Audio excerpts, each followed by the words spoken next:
Hey all, hope all is well. This is another video in the Road to Grandmaster series, and this one I'm going to go over my round 8 game from the ChessMax Academy GM Invitational.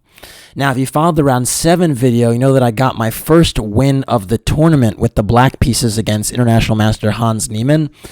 And I was feeling pretty good because I had had a disastrous event thus far, and just getting that win really did help me feel a little bit better, get me in a better mindset and say, you know what, I can do this. On my good days, I do play pretty reasonable chess, and so I was hoping to build that momentum in this one. Now, my opponent in this one was another strong international master by the name of Praveen Balakrishnan. And he's someone that I've known for quite some time because he lives in New Jersey, and so he's been, quite active in the tri-state area playing chess.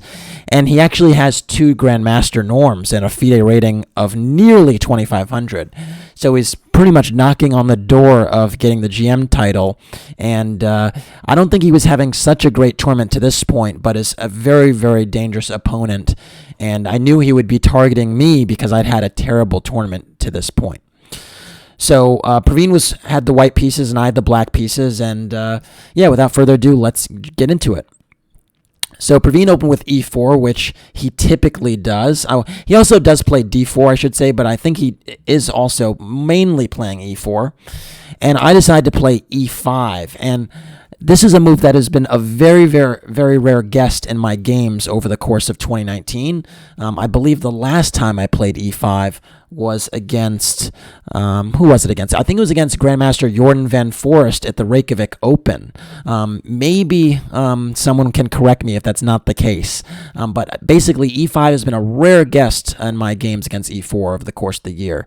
I had opted for Caro-Kanns or Frenches, and then sometimes a very rare guest also as a Sicilian, but not e5. So I was hoping to surprise him a little bit, and specifically, I actually had looked at this variation that he tended to play quite a bit against the Ruy Lopez and had some ideas there. So I was hoping he went for the line that he typically plays.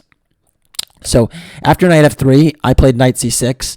And these days, believe it or not, it seems like the most popular move after knight c6 is actually bishop c4, going for the Italian. That's been all the rage, the position with bishop c4, bishop c5, c3, knight f6, and d3.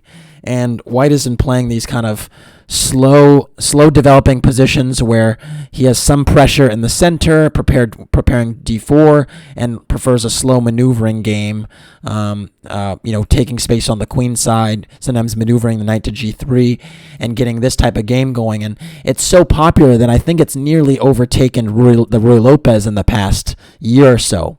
So I wasn't completely sure if he was going to play bishop c4 or not, but he did seem to be a Ruy Lopez player mainly when he opted for e4.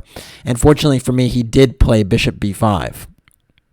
So I'd actually played the Ruy Lopez before in my life with black, and I don't know which games of mine were in the database, but from what I can remember, when I was a Ruy Lopez player, I would actually play the Berlin a lot with knight f6. And so I didn't think there would be many games with me playing much of anything else.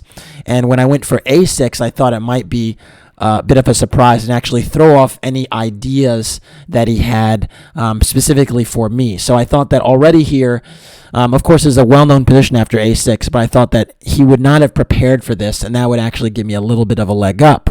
And because normally when you don't prepare for a particular line, you tend to go with what you have always known. And so I thought he would go for the line that he actually wound up playing, which was after bishop a4, knight f6, castles, bishop e7, the move d3. And d3 is a line that has taken on quite a bit of popularity in the past year and a half, popularized, I think, largely by like Anand and even Karyakin. And the idea is essentially to not rush with d4 and to play a more positional game based upon a grip of the d5 square. And so typically after bishop e7, white actually plays rook e1 to defend the pawn because now the pawn is actually being threatened with a capture. And normally here white holds back on playing d3 because he tries to play c3 and d4 and get that nice pawn duo in the center.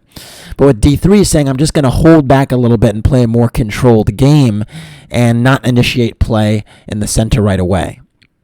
So after d3, my e5 pawn is attacked indirectly because bishop takes c6. Now, after I recapture, would hang my e5 pawn. So now I have to play b5. And then after bishop b3, I play d6. Black can also offer castles and try to play like a Marshall type of position. There are games with rook e1, d5, e takes d5, knight takes d5, knight takes e5, and knight d4. And in these types of positions, Black argues that getting the bishop pair will be sufficient compensation for the pawn deficit, but I didn't want to go for any gambits today. So instead, I played the move d6, which is just more solid, just defending the e5 pawn and then preparing to castle. So after d6, White played the move a3, and this is pretty much the crux of the idea with d3, because after d6, Black's actually threatening knight a5 to secure that bishop on b3. And if you play c3, well, this is an option, but then after knight a5, the bishop has to leave the diagonal and the pressure on the light squares here. And so by playing a3, he just gives the bishop the escape square on a2. Now, I played knight a5 anyway because I think it's important for this pawn to be on c5 to establish this grip on the d4 square. Even though, basically because White did not play c3 and d4, I'm going to just take it away. And after knight a5, bishop a2, now I played the move c5, getting that grip. One of the other important things in this variation, actually, with playing c5, is it's very important to play this move so that White doesn't have this b4 option, because what I actually noticed in preparation is that at a lot of positions, if you play knight a5, bishop a2, and then castle right away, b4 is actually a somewhat of a problematic / annoying move, because now if you put the knight back on c6, you don't have c4 to disrupt this pawn on b4, and if you go to b7, the knight actually has a hard time getting to any meaningful squares for quite some time because it's kind of dominated by its own pawns and White's pawn on b4, and so this type of setup is kind of unattractive.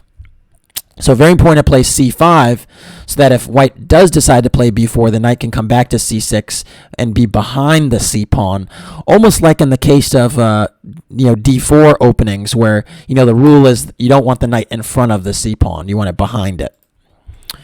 So anyways, after c5, White played knight c3, which is normal, trying to establish this grip on d5. And this is basically what White pins their hopes on in this variation, as they argue that the light squares are very, very weak and d5 is hard to control. Now, on the one hand, one square does not a weak position make. So even though White does have control of the d5 square, doesn't mean like Black is losing or anything, but it's a nagging grip that, practically speaking, makes it kind of difficult to play against. So to kind of deal with this knight c3 move, I played the move bishop e6. And this isn't a new move yet, but the idea is to kind of fight for coverage of the square. Note that if White decides to put a piece on d5 now, I'd actually just take it. And if White insists on playing bishop takes d5, now I can take like this. And the point here is that now that the pawn is actually on d5, it's not actually an outpost that White can utilize anymore, and I've kind of covered the weakness. And this knight on a5 doesn't look too hot because it can't come back to c6 just yet, but there are ways where the knight can go like knight b7, knight d8, knight f7 at some point and try to get back into the game. So pretty much Black would be fine in positions where White decides to just put a knight on d5 because he just trade on the square, and then the White pawn would just be in the way.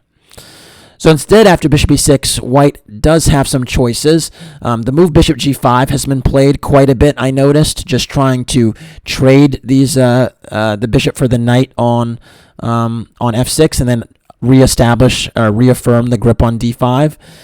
It's not the end of the world. Black can just castle, and then if takes, after knight d5, Black can actually go for the move g6 and try to play bishop g7 and king h8 and actually play for the f5 break. And again, even though White does have the d5 square, it's not the end of the world because Black would have the bishop pair and potential counterplay on the king side. So that's one way to handle the position. But instead, Praveen actually opted for the move bishop takes e6. And this is a move that is not very common at all because on the face of it, it looks a little bit strange. The reason for that is after f takes e6, the square on d5 is actually covered by the double e-pawns. So it's one of those circumstances where the double e-pawns are actually more of a strength than a weakness at this juncture. Now, this exchange on e6 does, and the double pawns does happen in the Italian game, and there's situations where bishop c4 takes e6, and then f takes e6 happens, and white actually argues that he has a slight advantage because structurally in the endgame, it's kind of difficult to contend with. But the difference here is that normally in the Italian game, white has actually played c3 and can open the position with d4 whenever he wants. And in this particular version, with me already having this grip on the d4 square with c5, it's just not as significant a factor. And so this double pawn is really more of a strength and not even really a target. And white really can't take advantage of this properly if he can't open the position. And so I think black is already okay here. But Praveen had a very, very specific idea in mind, and it's extremely concrete. And so it was very, very difficult to deal with over the board because I wasn't familiar with the plan, and it wasn't something that the computer had showed me in my preparation. Because after the move knight g5, I was extremely confused and thrown off. Now, the knight is attacking the e6 pawn, but I thought, well, can't this just be simply defended? Is there something I'm missing? Can it be attacked twice? What is going on here? And what I realized is that Praveen was trying to, target the e6 pawn and maybe even potentially attack it a second time. And so it was kind of a strange thing because I knew knight g5 was probably not the best move in the position or something that was supposed to challenge me, but because the computer hadn't really indicated it, but because it was just something that happened over the board and I didn't know what the solution was, it really made me kind of sit in the tank here. So actually, the move I played next didn't take too long to play because there's only one way to defend the e6 pawn reasonably. If I go king d7, knight f7 is a nasty fork, so I really need to go queen d7, which I played. And after queen d7, I thought, okay, e6 is defended. I don't see a second way to attack it. And I thought maybe his plan is to play f4, but if he plays f4, I'm happy to just capture that pawn, and after bishop takes f4, go knight c6. And you can see here I have a really nice grip on the dark squares in the center, and I thought I should have no problems after I castle. So basically I was like, okay, f4 doesn't really seem to be working. What is his idea? And Praveen played the move queen f3 very quickly, and here I kind of understood what his plan was.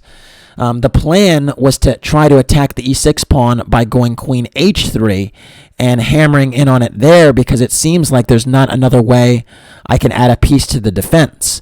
And so it's a very, very interesting idea, and it was one where I wasn't really sure how to cope. And so I spent for maybe like 20 minutes here, 25 minutes here trying to understand how to deal with queen h3. And I started with the move knight c6. My idea with knight c6 was that if queen h3, I thought I could just put the knight on d4, and that would be very annoying because with the knight on d4, not only would I be defending e6, but I thought in certain positions taking on c2 could be very attractive, attacking the rook, and then just coming back to d4 to defend the e6 pawn again. So I thought knight c6 was a nice finesse getting my knight back into the game. After knight c6, white played the move knight e2, which seemed pretty natural to me, defending the d4 square. And now again, I have to deal with this threat of queen h3. I played the move h6 now, which is actually the best move in the position. And here, obviously, if the knight goes back to h3, it's actually kind of dominated. It doesn't have any squares towards the center. The queen's actually now quite clumsy on f3 because it gets in the way of white trying to push the f pawn. And black would already be better because I could castle and have a nice grip on the f file. And even in some lines, I could entertain the move g5, getting a permanent grip on the f4 break. So h6 makes a lot of sense. And here, Praveen played the move queen h3, and this is actually the first critical position of the game because you could see that if I play h takes g5, my rook is actually hanging. But you can see also that the e6 pawn needs to be dealt with, and the question is, how do I do that? And so why don't you pause the video here and try to figure out what Black's best move is, because this is actually really, really critical moment. All right, hopefully you paused the video and got a chance to try to figure out what the best move for Black was here. It turns out that the best move is not the one that I played, and I was trying to make various lines work, but I just missed a very important detail. So I played the move knight d8, and knight d8 defends the pawn, but doesn't really address the elephant in the room, which is that the knight on g5 is still staying here, and I can't recapture it because of the pin. And yeah, it's just not super attractive. Instead, the best move in the position is actually just rook g8. And it's quite a remarkable move because you might say, well, aren't you just hanging the e6 pawn? But the point is that if you, after queen takes e6, and knight takes, I actually can just play the move king d7. And remarkably here, the knight is actually trapped. There are no squares the knight can go to that are actually secure. And so I actually just pick off the knight for 2 pawns with a completely winning position. And when you realize that, you realize that this knight actually has to move. And so after rook g8, the other thing is, well, let's say if knight takes e6 instead of queen takes e6, now the point is actually I can still go king f7, and again, the knight has nowhere to go, and there's no checks to really hassle my king away from f7 and to recapture the knight in the next move. So it's just, again, a winning position for Black. And so after rook g8, you can't take the pawn e6, and that means the knight has to go backward. And remarkably, after knight f3, you might say, well, what about this rook on g8? This king on e8 now can't castle, right? Well, the king can go queenside with the move castles queenside, and all of a sudden you have a very, very dynamic and an unbalanced position where my king is on, basically on the queen side, and white's king is on the king side, but have a very good potential to play g5 and g4 and start to really pretty much hassle the white pieces that are very clumsily placed, particularly the queen on h3 and the knight on f3. And Black has a very, very strong initiative. And even better than castling right away is actually to start with the move g5. Because now if white actually takes on h6, this actually is pretty much lost, because I can actually go castles queenside now and then actually trap the queen on h8 with rook h8 and rook d g8. So all of a sudden here, Black is in dire, dire straits because my rooks get into the game, my king is safe, and I start to hassle the queen. So it's an amazing position where rook g8 forces the knight back and initiates an attack on the king side. Now, unfortunately, I didn't see that, so I played the move knight d8, and this is a move that misses the mark and kind of relegates me to passivity, because now after knight d8, white now played the move b4, and, really started to get a little bit active based upon the fact that now the pawn on b4 is not hanging like it would have been if my knight was on c6.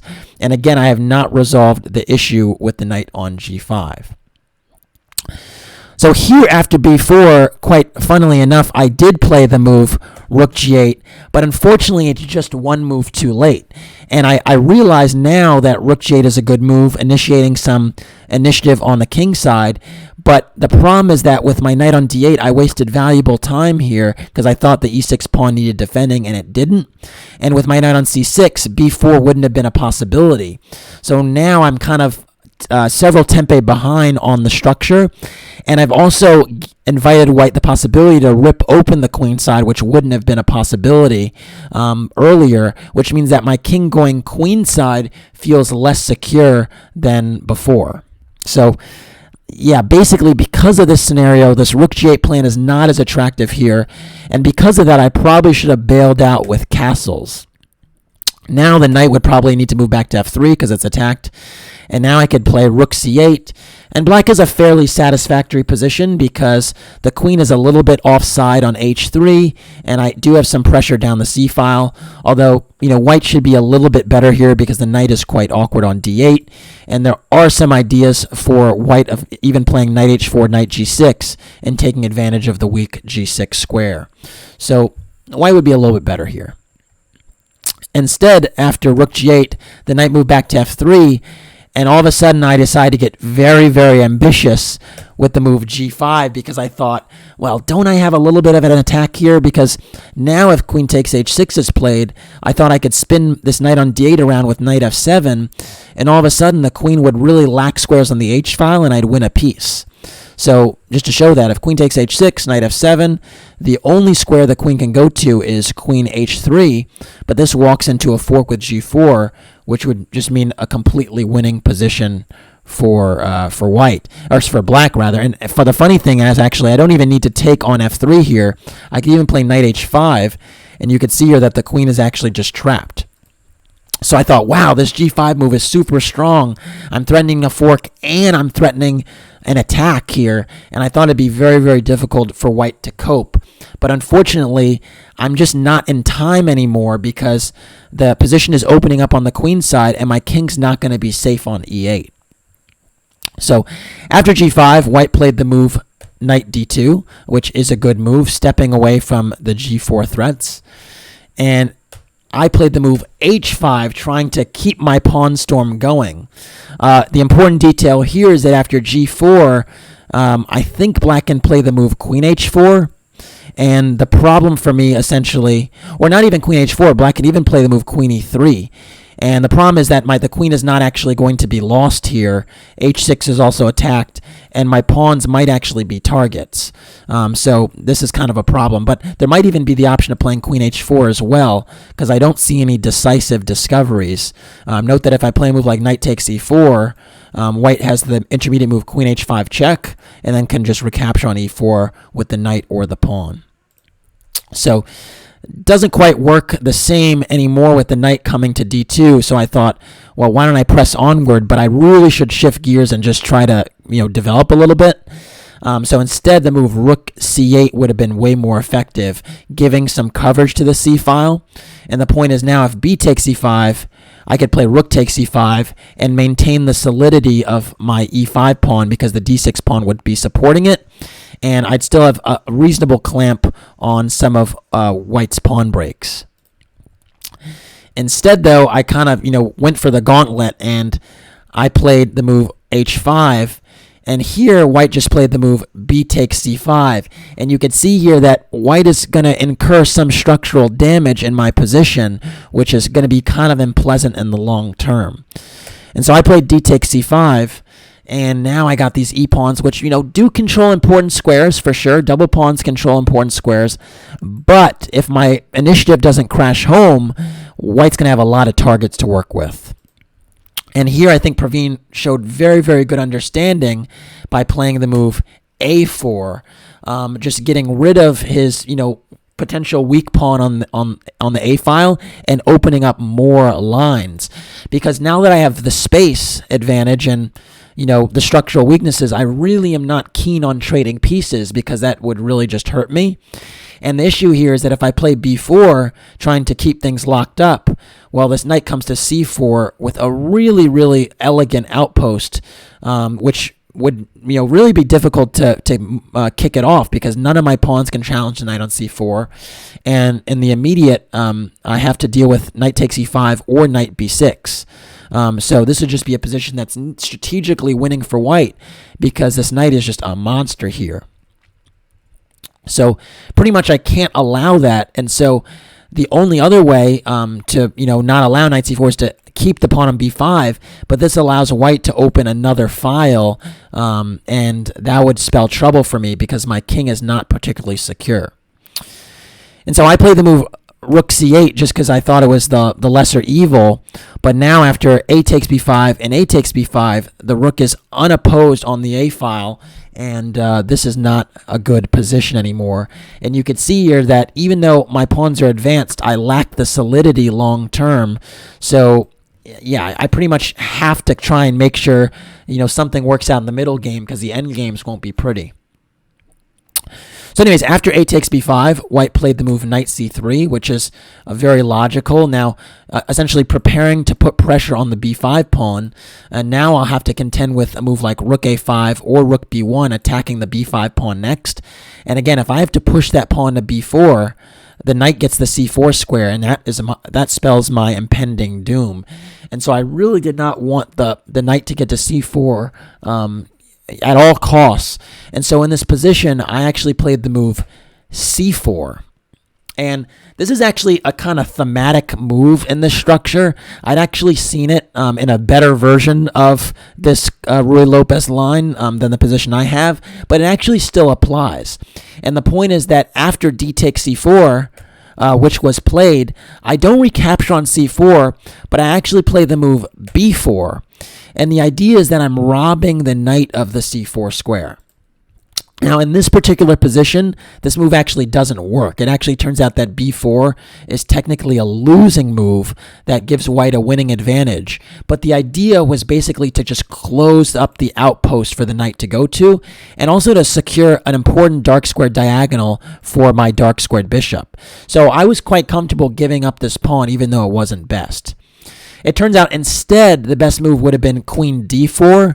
And the point here is that knight takes b5 or c takes b5, they both don't work because one, if knight takes, the rook on a1 is hanging, and if you play c takes, the knight on c3 is hanging. So you can't actually take the pawn.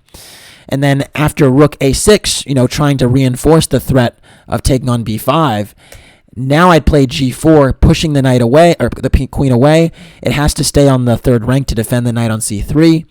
And after queen e3, now I play b takes c4. And believe it or not here, black actually has a playable position. Even though the pawn structure is kind of questionable, they are again controlling, this e6 pawn is controlling important central squares. And the material is equal, and the knight on d2 doesn't have an outpost, so it's not actually very effective yet. And so it's a position where even though the computer is giving white a slight advantage, black is more than holding his own in this one, and this would have been a better course of action. So it actually just goes to show that the c4 move is actually very playable and very thematic in this position. The other thing it does, by the way, after c4 is it breaks up this pawn chain that's actually, quite solid. So all of a sudden the e4 pawn might be a target in certain positions. So anyways, after d takes c4, I did go b4. And the reason this doesn't work really and isn't very good is because now white plays the move knight b5, and all of a sudden this knight on b5 is actually a pretty good outpost from which it controls the a7 square and introduces rook a7 ideas. And also I have to worry about knight d6 at some point. So this knight on b5 now is pretty much unassailable, and it's very, very annoying to have a knight so far advanced in your position kind of encroach without you having the opportunity to kind of challenge it. And so after knight b5, I really have to deal with this rook a7 threat, which is pretty immediate. And so I played knight c6 to defend that square. And now white just played the move knight b3. And so even though this white knight did not get to c4, the knight on b3 now is entertaining this, eyeing the c5 square, sometimes eyeing the a5 square, and also clearing the way for the open d file for maybe a rook coming to the d file and challenging me on that square. So it's really, really unpleasant to play here, and white, is definitely has a near winning position, if not winning. I now played the move king f7, at least to connect my rooks and to kind of potentially challenge the rook on the a file or challenge eventual rook on the d file. It's very, very important for me to at least, get my king relatively secure. And on f7, at least, it didn't seem to me that the f file was going to open up anytime soon. So I thought that would be the safest place for me to go. After king f7, white played bishop b2, which is a good move, now connecting his rooks and also putting pressure on the e5 pawn. And now I played the move rook g d8. And the idea here was just to discourage rook d1, or rather stop it entirely, because now if you go for rook d1, I have a back rank mate tactic. So you can't really do that. So at least I control the d file for now. After rook g d8, white played the move queen e3, and this is actually quite a good move because you're actually just putting pressure on the g5 pawn and asking me an important question about whether I want to push it or not. And I thought pushing it might be a little bit dangerous because if I play g4, white can play f4 and try to just blast open the f-file. And if I take en passant, that doesn't really change the story very much. And then all of a sudden, I'd have to really, really worry about my king here. So I thought playing g5 is probably ill-advised. And so instead, I played the move king g6, stepping up to defend the pawn on g5. And this is not pretty. This is, not a great position. You can see here that my pawns are very static. I did not manage to get an attack going on the white king. So I'm really just trying to hold my position together, but it's not a great position. And, again, white is a pawn up as well. So very, very tough for me to deal here. White now played the move h3, which is very playable, giving himself an escape square on h2, maybe in some lines introducing rook d1, but it's not the best move in the position. Instead, the move bishop c1 would be more effective because it actually just threatens the g5 pawn. And again, as we mentioned, if I play g4, then white can pry open the f-file with f3 or f4. And so I'd probably need to go knight g4, attacking the queen, and defending the g5 pawn with my bishop on e7. But after the simple queen f3, basically after queen f3, the knight can be kicked away with h3. And if I go knight h6 back, white can just go bishop e3. And it actually turns out that the bishop on e3 is actually more effective than the queen, because here the bishop can go to c5 and start to exchange some pieces. And the truth of the matter is, if some of the pieces around my king are exchanged, my king will be very, very weak because the white rook can invade on the a-file. So that would have been a better choice of action than h3. But there's nothing wrong with h3. I mean, white, has all the time in the world to kind of improve the position. After h3, though, I thought it might be a good opportunity to kind of seize more space. And so I actually played the move h4. And my idea here was that if white went for the move bishop c1, I actually would have knight h5 to actually defend the pawn on g5 with my bishop again, and then spin the knight around to f4, from which I thought it'd be a very nice, menacing, attacking position, eyeing g2 and h3, and sometimes e2. And I thought if I spin my knight to f4, I'd get some really good counterplay. After h4, Praveen played knight a7, and this, really attacks my rook and knight, so I have to deal with this. Note that knight takes a7 would be a really bad move because now after rook takes, the rook invades along the 7th rank decisively, and if I play a move like rook c7 trying to block, he can just go rook fa1 and increase the pressure. So I don't want to do that. So instead, I played the move rook a8 to try and contest the a-file still. And I actually offered a draw with this move. It's, kind of a funny, weird situation to do it. And you might say, well, are you even justified here? You're just a pawn down. But I kind of wanted to gauge where he was at, where his mentality was at. And I thought this would be a good moment to do so because even though, I am a pawn down, he does have weird double pawns. And in the event that he takes on c6 and I recapture with the queen, all of a sudden I'm attacking c4, I'm attacking e4, and I get some counterplay. I'm actually quite active here. So I thought that this might be a good moment to kind of offer, when it's still unclear. Instead, though, after rook a8, he actually just played knight b5, which makes a lot of sense.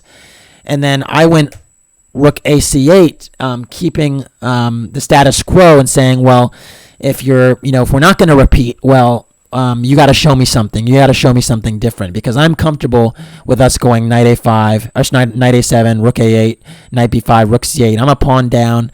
I'm not playing from a position of strength, so show me what you got. And after rook c8, white played the move g3. And so he decided, you know what, it's time to open the position on the king side. I don't mind that maybe I'm weakening my own king's position because if the f-file opens, I'm going to invade decisively. And it's actually a really good move. So Kudos to Praveen for not, agreeing for the draw and pressing onward and actually playing a very effective move. And it might seem strange to open the G file or the F or the G file really, but basically the point is that if I keep the status quo and don't capture on G3, White can just go G takes H4 himself and then go King H1 and Rook G1 check and invade along the G file. And my king is much, much weaker than White's king on H1.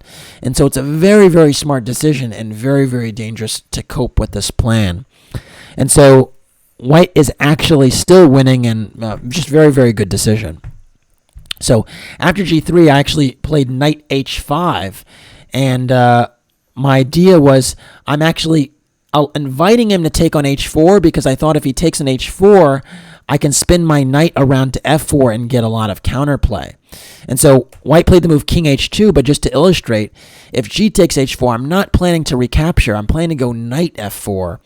And the point is that this knight F4 is a really good piece, blocking out the queen from the king, the king on G6 and the pawn on G5, and also the bishop that may want to swing around to C1 and get some pressure here. All of a sudden, it's kind of a mess. And if you play H takes G5, well, now it actually played Rook D8 and bring my rook to H3 and all of a sudden it's actually black that's attacking and not white, because I'm going to leave this pawn on G5 for a little bit because it's actually doing a good job of shielding my king on G6. And so this is the type of scenario where you don't want to allow black all this activity, especially with knight F4. And so after knight H5, Praveen correctly, I believe, played the move King H2. Just saying, you know what, I'm not going to give your knight the F4 square. I'm going to keep this tension because I don't mind if you capture and open up the F file. And that's the best way to play. So after King H2, I figured, okay, now the king is on the H file. I still don't want to recapture here. I really do want my knight to F4, but I'm not going to get that right now. And so I actually played H takes G3. And the reason I did that is because if I, do nothing, White's going to play Rook G1 and then G takes H4 when he's ready, and then my king's going to be really weak on G6. And so I thought it's best for me to take now, and then after F takes G3, I have Bishop F6. And my idea here was to shore up the F file a little bit, block the queen from crashing down via F7. Note that the bishop on F6 is protected by the knight on H5. And then to swing my pieces to the H file to generate some type of attack on the king and the pawn on H3. Now, this shouldn't work, it really shouldn't work with best play, but it's not so easy to deal with when you're in some time trouble. And I was playing extremely quickly because I noticed that my position was pretty bad a bit earlier. And so I thought that my best chance would be to kind of pressure him on the clock, make him make decisions under fire. And so here, Praveen was, kind of down on time and had to make decisions quickly. After Bishop F6, White played the move Queen E2, and this does not spoil anything. This is actually quite good. You eye the knight on H5. In some lines, you think about playing the queen to G4, which is a really good square from which you cover H3, and you also, just pin the G pawn, and you also eye the E6 pawn. So Queen G4, the queen coming to G4 makes a lot of sense. I now played Rook H8, though, putting the rook in the eye of the line of fire of the king on H2. And, all of a sudden I thought that, well, even though this is not a good position for me objectively, I thought I have pretty good practical chances here. And that's why if you go back several moves, an argument could be made, after Rook AC8, that G3 was really not necessary. There were other ways for White to improve here without, opening up his king side. So, you could argue for Queen E2 and Rook D1, or Bishop C1 and Bishop E3, and then trying to put a piece on C5. But, White really began to initiate complications, which really weren't completely necessary and gave me chances that I probably didn't deserve. But anyways, I'll take them because I definitely needed them. So anyways, after Rook H8, White now played Queen G4, which was his plan, trying to, shore up the H3 pawn from here, but also stymie any counterplay, and, also, eye the E6 pawn, pin the G pawn, and so on. A better move, though, would have actually been the move knight c5.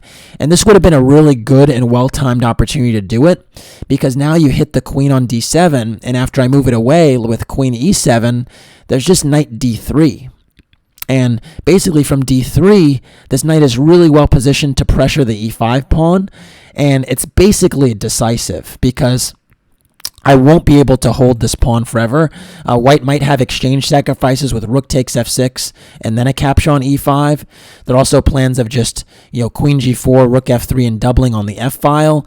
And basically, with the knight on d3, this e5 pawn is going to be really tough cover. So that would have been a better way to play. But queen g4 does not spoil anything.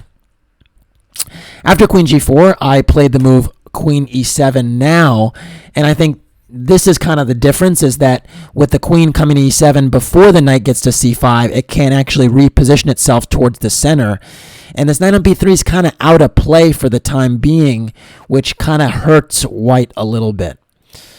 But after queen e7, white played the move rook f2. And after rook f2, that does two things. It defends the second rank. Maybe there is some rook d8, rook d2 ideas. Doubt it because the knight's covering, but there is, maybe that's some concept there. And then the other thing it does, it actually doubles on the f file, introduces ideas of doubling. So rook f2 makes a lot of sense. And here I played the move bishop g7. And my idea with bishop g7 was that I was actually trying to play knight f6 now and dislodge the queen from the g4 square. As long as the queen is on g4, I really can't get any counterplay down the h file. And so it's very important that I try and dislodge this queen and really get this going before rook af1 happens. Because if the rook comes to f1 and then invades with rook f7, I'm going to be pretty much doomed. And so I got it just in the nick of time. Now here the position becomes extremely messy, and again, I think a big part of this is because white was low on time and did not really see some of the ideas that I was playing for with bishop g7 and rook h8. But I was actually playing for this idea that I execute in the next move or so for pretty much the past 5 moves. This is what I was thinking about from the moment I got my knight to h5. And, fortunately for me, he kind of walked into it. So after bishop g7, white played the move bishop c1. I'm trying to thwart the threat of knight f6 because now after knight f6, there's just queen takes g5 check, and that would just be decisive. But what knight h5 also entertains is sometimes going to f4. And I thought here was the perfect moment to do so. And so I played the move knight f4 here. And all of a sudden, the position is a mess because I'm threatening to take on h3 and get some initiative there. But if you take with the g-pawn, I can actually activate my bishop on the long diagonal with e takes f4. And I actually have a pawn mass on the king side that actually gives me a dangerous initiative and also clears the e5 square for my knight on c6. So all of a sudden, after knight f4, this position is very, very unclear. And if you're playing with like 10 to 15 minutes left on your clock, it's difficult to react. Now, why don't you pause the video here and try to figure out what white's best move is? Because I think this is a position where, accurate defense is really required. And if you can manage to control the mess, you're actually, doing pretty well. So hopefully you got a chance to pause the video and figure out what white's move is here. It turns out that the best move, the winning move in the position that nullifies all my play is actually the move h4. And the amazing thing about this move is that I can't, put any more pressure on the h4 pawn right now because my king is pinned. And if I run to, play a move like king f7, well, then white can just consider taking the pawn on, or taking the knight on f4 after he goes king g1 because my knight on f4 would be pinned. So if I go king f7, after a move like king g1, the knight will drop, and there's just not much to say about this. It'd just be completely losing. And I'd have no attack on the king anymore because it's secure on g1. So this would not be the way to go.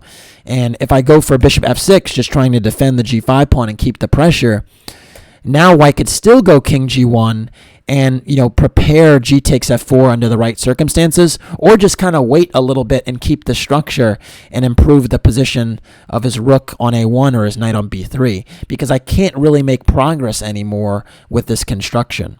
So, yeah, remarkably, h4 would have just put an end to all of the trickiness in the position, but he didn't do that. Instead, he played the move of g takes f4, and this gives me tremendous chances, because now, after e takes f4, all of a sudden the position is kind of a mess. I have multiple threats. I have bishop takes a1 as an idea, I have knight e5 as an idea, and I have rook h4 as an idea, and all those threats are really, really difficult to contend with. White is still better, though, not losing by any stretch of the imagination. And here, white's not better. White's actually winning here with precise play. But you can see here that it's very much a mess and difficult to kind of get your wits about you here. The best move in the position turns out to be rook a6.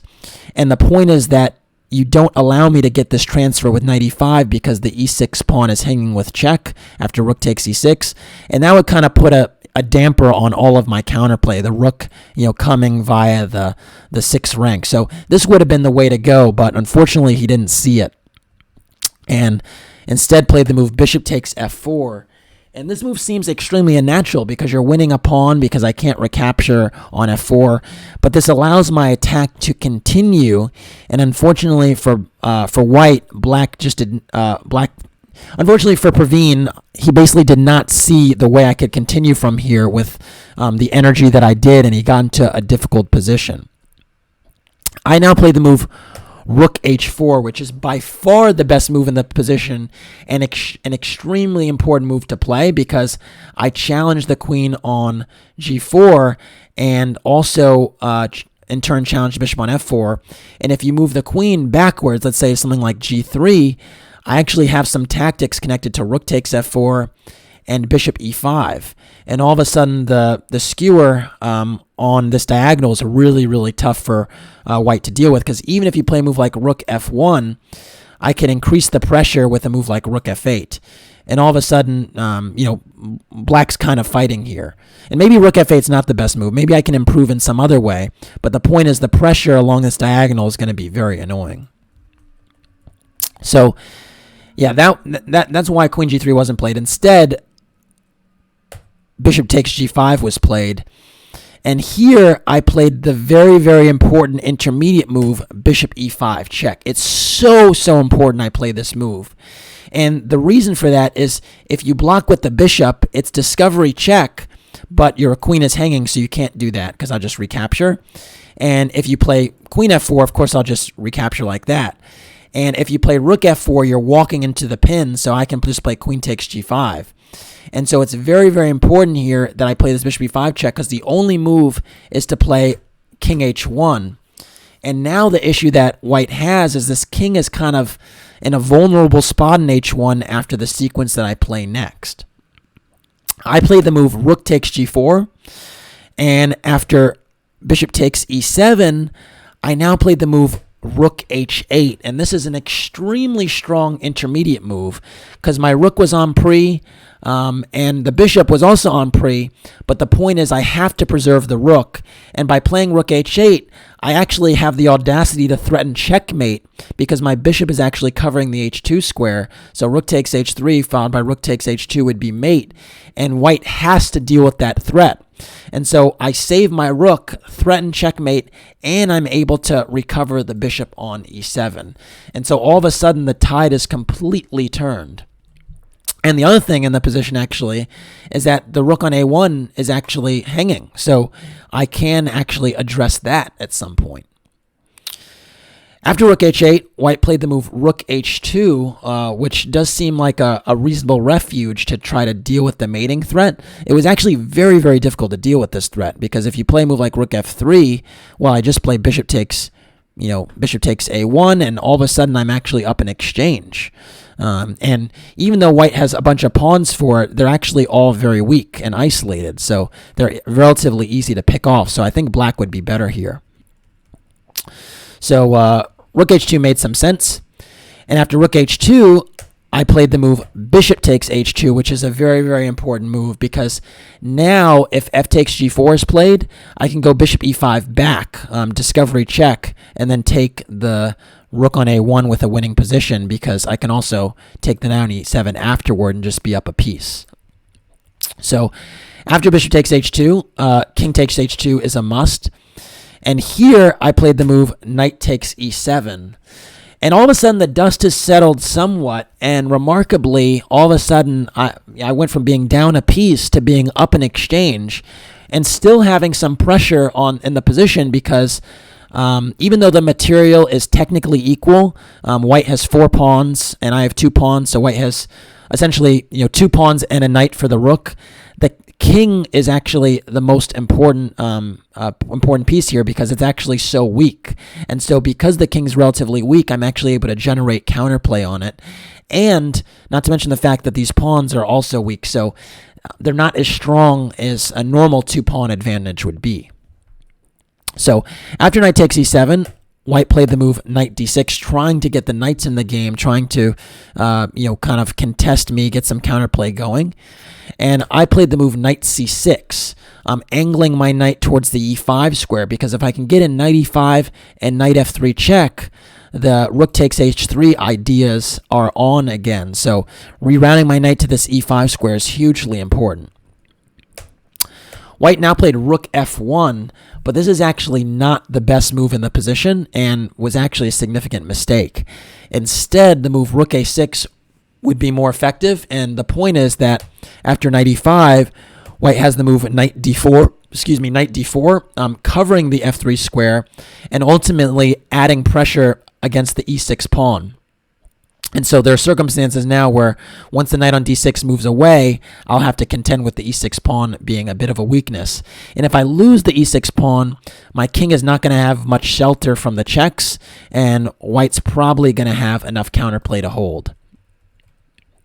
But instead, rook f1 was played. And now I played the move knight e5, and you can see my knight is beautifully placed here. It can't be challenged by a white pawn, and it's very, very safe. It actually can't be challenged by a white rook either, because both of the pawns kind of protect it vertically from vertical challenges. So it's just a really, really nice square for the knight. And all of a sudden, the rook is kind of frozen on the f-file because you can't allow knight f3 and rook takes h3 mate. So white now went knight d4 to try and reinforce the f3 square a little bit more and maybe free up the rook on f1 to do something else. And here I played the move rook gh4, and all of a sudden I have serious pressure on the h3 pawn. And all of a sudden, if my rooks come in, coupled with the knight, my small but efficient army should get the job done. So after rook h4, white played the move rook g1 check. And unfortunately, this is, again, not the most precise move. Again, Praveen was in some time trouble here, and it's difficult to defend when you're low on time. The move knight takes e6 would have been better. And the reason for that is if rook takes h3, king g2, and rook c3, white can start giving checks with something like knight f4. And after king h7, knight d5, rook takes, king g3. The king actually gets kind of active, and my king is kind of passive, and my rooks are also split, which makes it way more difficult for me to coordinate an attack against the king on g3. It was much better when they were connected. And so this would offer white much, much better chances of drawing if he went active instead of passive. Instead, though, he decided to play rook g1 check, and then I played the move king f6, which unfortunately was, again, not the best move. Rook g1 should have kind of lost the game on the spot, but I did not see a very, very important tactic here. Why don't you pause the video and try to figure out how black wins in this position? So apparently the win in this position would be knight g4 check. And believe it or not, the point is that after king g3, this is what I missed. I was worried. What about king g3? Aren't I losing material here? Aren't I losing my knight if the rook moves? Well, the point is that actually after rook takes h3 check, if you go for king takes g4, rook h4 is mate. Rook 8 h4 is mate. So I didn't see that. And if you go for king f4, it's actually the same thing, because after e5 check, king takes g4, rook h4 is still mate. And so because of that, after knight g4 check, white needs to go king g2. And after rook takes h3, this is obviously a huge improvement over the game, because the rook on g1 is very passive, my rooks are connected, and I won a very important pawn on g4. And, well, if the king moves away, let's say to f1 to try and generate pressure against the knight on g4, now I can go rook h1 and just trade the rooks, and I have enough pawns here to actually win the game up the exchange. And so that would have been the way to go.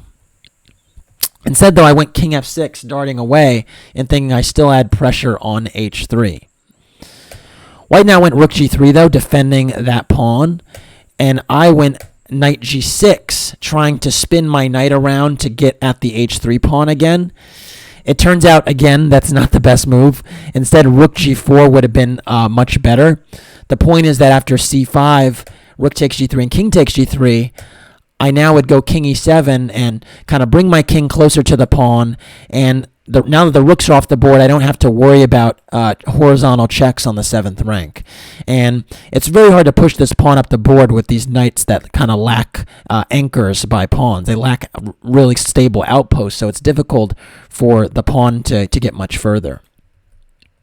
So instead, though, I did go knight g6, and white now played knight takes e6, thinking that, this pawn was an important pawn to win, because now all of a sudden I only have one pawn, and it would seem that, I've kind of lost some control in the position, because if I just have, if I don't have any pawns left, surely white can hold down the exchange. But the point here is that I kind of was goading white into trying to win this pawn, because I thought that it would give me really good activity. And so after king takes e6, which I played, and rook takes g6 check, I actually just went king d7. And my idea here is that even though I lost my e6 pawn, I still have the b4 pawn, and now you can't avoid rook takes h3 check, because the rook can't come back to defend, since the knight on d6 would be hanging. And what I reasoned was that the b4 pawn is very difficult to corral, because after rook takes h3, my rook could swing over to c3 and then actually take on c2, or eventually even take on c4 and support the pawn. And the other thing I realized is that with the knight being 2 diagonals away from the b pawn, it takes at least 3 moves just to attack it. And so because the pawn couldn't be attacked by the knight for some time, I thought it would wind up staying on the board. And that judgment was actually correct, because the b pawn did stay on the board, and I got the counterplay that I wanted against the white king. So after king d7, actually white is actually lost, because the b pawn does stay on the board, and it actually just became a matter of technique, because after knight f7, which does move the knight away, frees up the rook again, I now played rook takes h3 check, and after king g1, I gave another check, and then I took on c2. And the sad reality here is that even though white still has a pawn for the exchange, and it would seem active pieces, the b pawn cannot be corralled. And if I'm able to usher that b pawn up the board, it's just decisive. One important detail is that if you play a move like rook b6, trying to go after the pawn right away, I just can, take on c4. And, well, I can't do this right away because it runs into a fork. But I actually can either take on c4 eventually, or I can even just play the move b3. And the problem here is that rook takes b3 doesn't work because of rook h3 check picking up the rook. And you can actually see once my pawn gets to b3, it's actually well supported on the 2nd rank and the 1st rank. And so again, the position is just decisive. Note that if you play a move like king d3, trying to stop the pawn from advancing further, I have rook d1 check and then b2, and the pawn becomes a queen. And so pretty much there's no way to kind of corral that b pawn anymore. And so all that's left for white is basically some spite checks to try and, win, or some cheapos basically to try and win that pawn with the fork. But as long as I avoid those, I should hold. And so white started with knight e5 check, and I went king c7.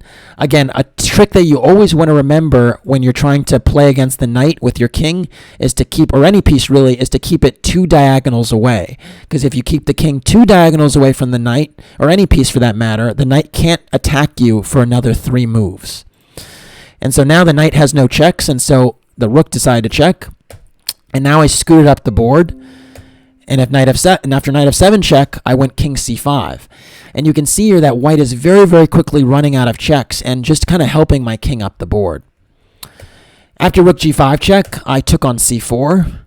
And then we had another check, and I went king b3.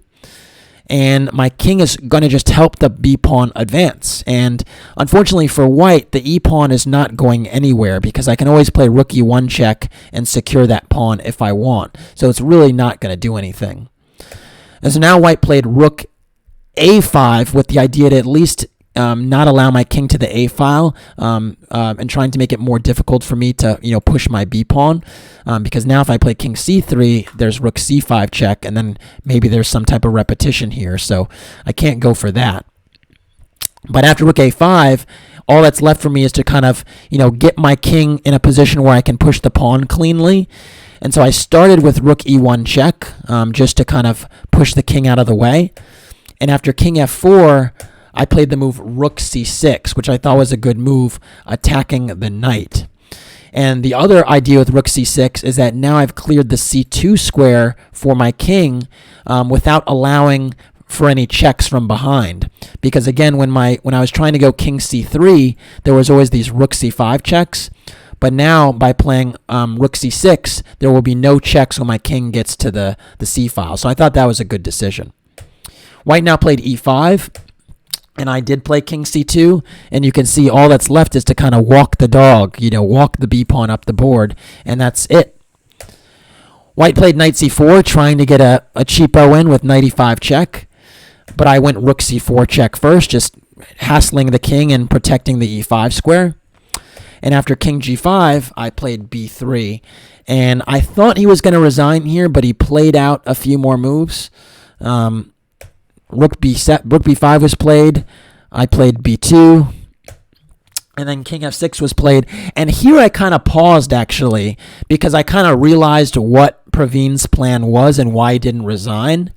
His idea was that if he actually gives up the rook for the pawn on b2, and he manages to get his pawn closer to being a queen, there is a scenario where if I have to give up my rook for the pawn, and there's just a rook versus knight endgame, that's actually a draw. And so I had to make sure, just kind of carefully, that this pawn doesn't get far enough where I have to sacrifice my rook for it, because that would be a terrible outcome. So I just had to think, well, how do I corral that pawn? Well, I thought that if I queen now and then he pushes it, I can just go rook e4, and then it can't go much further, or I could go rook f4. And I think rook f4 is the one I was really looking at, because I played queen. And then after rook takes, king takes, Praveen played knight d6. But I think the key idea is that if you play e6 now, I have the move rook f4, and this is actually the cleanest way to win the game, I think, the most elegant. The point is that if you go for king g5 now, well, first of all, before king g5, if you go for e7, I have the move rook takes f5. And the point is, after king takes f5, I do give up the exchange, but I wind up winning the pawn with a simple king versus rook endgame, which is just a checkmate. And then, so the point is, you can't push the pawn. You can only attack the knight on, or the rook on f4. But now I can actually go rook e4 again. And again, if you try to push e7, I can give up my rook, but still have a king rook versus king endgame. And so the point is, I saw that he couldn't push e6, and so I figured that it would be winning if he couldn't do that. And so instead, he played the move knight d6, which does prevent me from going, rook e4 right away, because that position where he keeps the pawn and gets the exchange would be a draw. So if I played like this would be a huge disaster, because after e6, my king is too far away to actually stop the pawn in time, and white would very simply bring the king to f7 and then try to queen, and I'd have to give up my rook for it. And so that would be a step in the wrong direction. And so instead, after knight d6, I played the very, very precise rook c5. And the point is I attack the pawn on e5, and again, I don't give white an opportunity to protect it with his knight because of tactics. So if you go knight f7, trying to kind of protect it like this, now I go for rook f1 check. And again, we have this scenario where if the king moves, I take and then secure the pawn again. And so instead, after rook c5, Praveen played e6. And here, now I played the move rook ce5, and I'm attacking the e6 pawn, and it cannot be defended by the knight. And so in this position, Praveen actually resigned. Very, very wild game, very long game, very crazy game. I was extremely fortunate to win this one, considering how poorly I misplayed the middle game. But it really came because of this knight g5 idea, which I knew wasn't correct, but I also didn't know why it wasn't correct. And unfortunately, over the board, I wasn't able to, figure it out in time. And so I got a much worse position. And then I tried to push the envelope with an attack that was very, very far-fetched instead of just trying to hold it together. Fortunately for me, chess is a human game full of mistakes, and, Praveen did not defend well when he was under pressure, and so that's always something that, one should keep in mind, is that sometimes it doesn't really matter what the evaluation in the game is, it just matters which side is easier to play, and at some point it actually became a little bit easier for black to generate threats than it was for white to defend those threats, and that pretty much was the difference in the game. So after this win, I actually had won two games in a row, both with black against strong players, and was now only on -1 going into the last round. So it felt like I'd made quite the turnaround. And all of a sudden, my tournament, which was a total unmitigated disaster, had the potential to kind of have a decent ending. So I was, very, very confident and full of good spirits heading into the last round, and thought maybe I'd have a chance to end with a bang. So, all right, that's it for this one. Thanks for watching. Please like and/or subscribe to the channel, and if you want to support the Road to Grandmaster journey, you could do so by making a donation through the PayPal link in the description below. Thanks again. Take care.